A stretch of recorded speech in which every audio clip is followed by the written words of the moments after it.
Update po tayo guys. Puntahan po natin si kaibigan.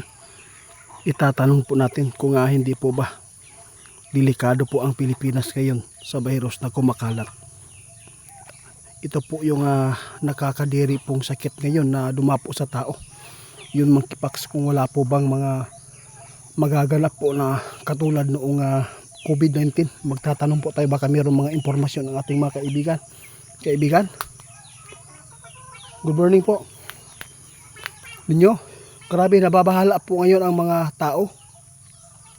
Kaya maraming po nagpaabot sa inyo tungkol po sa sakit na kumakalat ngayon. Parang hindi maganda ito. Ito po yung parusa siguro ng Panginoon sa mga tao. Problema lang, ang mga inosente po ang tinatamaan, kaibigan. Meron po ba kayong nakikita po ngayon na mas lumala pa ba itong sakit na to? Nako po. Grabe naman to guys.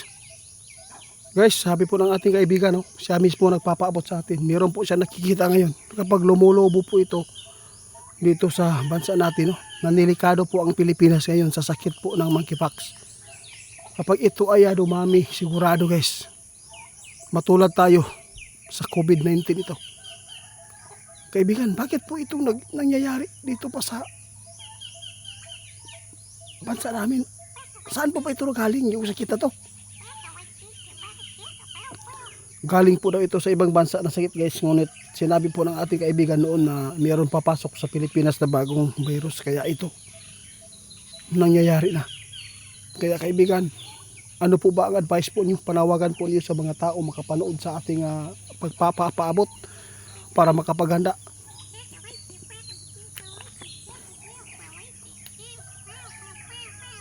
Sabi po ng ating kaibigan, sa lahat po na makapanood, paki-share ito guys ha. Kasi po malaking tulong po ito yung impormasyon na kukuha ng ating mga kaibigan. Meron po siyang paayos sa inyo na dapat po hanggat hindi pa nangyari po ang lockdown o anuman po yung mga karapat dapat natin gawin po. Kung sa tuwing ito i-declare, no, nakakatakot ito, dapat bili na kayo ng mga bigas, tubig, mga kailangan po sa bahay. Kasi hindi po natin alam kapag ito ay dumami yung sakit na to. Nakita ng ating kaibigan kapag lumulubo ito guys. Ipagdasal po natin na sana ay wala pong matatamaan na marami, no, na magkakasakit nito. Sana po ay wala. Kasi pag dumami po ito guys, posible itong magpatupad talaga ng magpipismas na ang mga tao ngayon, at saka magla-lockdown pa ito kapag mayroon pong mga malalaman nila na maraming tao biktima nito ng sakit na ito. Kaya mayroon pong paalala si kaibigan, nakikita po nila talaga ito guys kapag dumami ito, kasi mas malala po itong sakit kaysa COVID ito kaibigan.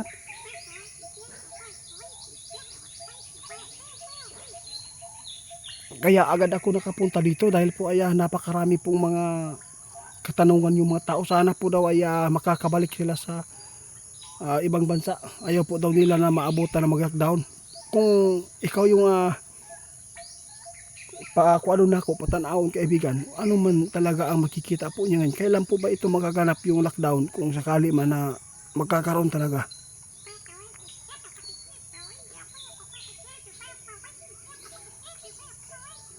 Ito po yung sinasabi ng ating kaibigan guys, no?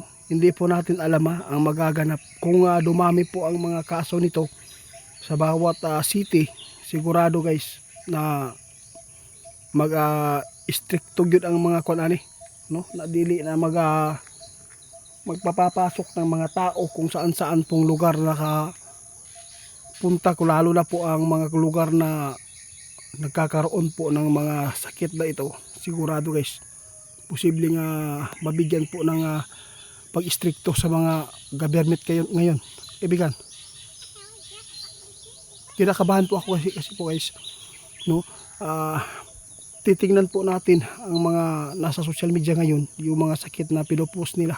Sobrang sama talaga tingnan. Napakasilang tingnan guys, at nakakaawa kapag bata siguro ang tatamaan yan.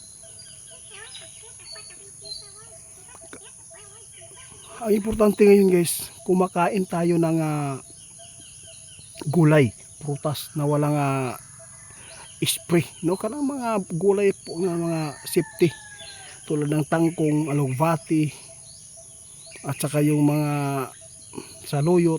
Ayaw lang mo ng mga mas maganda kung sarili natin tanim para maiwasan po natin yung mga ano tawag dito kaibigan, insecticide. Oh, ikaw mismo yung makapag-tanim, ikaw mismo nakapag-alaga, ay asigurado hindi kayo manog. Mas delikado ito pag bumili kayo ng mga gulay na hindi po nyo alam kung ano po ginagamit po nila ng mga insecticide, di ba? Kaya kaibigan, maraming salamat sa inyong pagtugon sa aking panawagan ngayon dito na may paabot sa lahat po ng mga tao na impormasyon na ito. Guys, mag-ingat po kayo, hindi po natin alam na magla-lockdown ito kapag dumadami po ang kaso po sa monkeypox, sigurado daghang yun ani madamay. Samtang sayo pa while na maaga pa, mag-ano lang kayo, bili ng pagkain, no? Mag-impok na lang kayo kaagad ngayon hanggat hindi pa nangyari po yung sinasabi na kinatatakutan ng ating kaibigan. Kapag lumulobo ito, sigurado po guys, matulad po ito noong COVID-19 guys. Kaya nakakatakot po ito yung ipinapaabot ng ating kaibigan dahil po ay kinulaan na po nila ito guys na magkakaroon po tayo ng virus na bago. Ito po ang sinasabi po nila kaibigan at nahulaan po nila talaga. Kung sino man po yung mga tao na